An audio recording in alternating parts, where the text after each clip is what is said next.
дар тоҷикистон аз соҳибони мошинҳое ки рақамаш аз 4 адади 1 иборат аст хоста шудааст ки ҳарчи зуд онро дигар кунанд.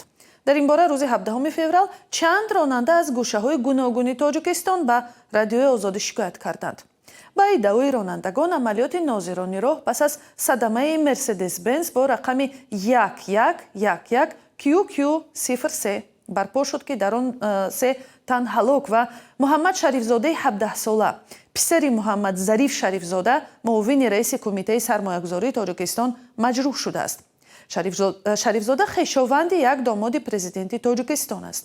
вазири корҳои дохилӣ Рамазон Раҳимзода дар нишасти матбуотӣ ахираш гуфт дар мошине ки оташ гирифт ӯ яке аз мусофирон буд.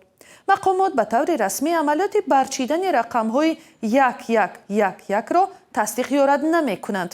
маъмулан дар тоҷикистон соҳибони воситаҳои нақлиётеро ки бо 4 рақами монанд мисли 77 ё 9999 ронандагӣ мекунанд афроди доро ё наздик ба мансабдорони баландмақом медонанд.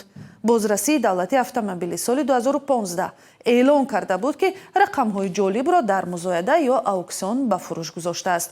сипас барои намуна хабар доданд ки як рақами 0100 бо нархи $9100 ва рақами 0707 бо арзиши $1500 харида шудааст.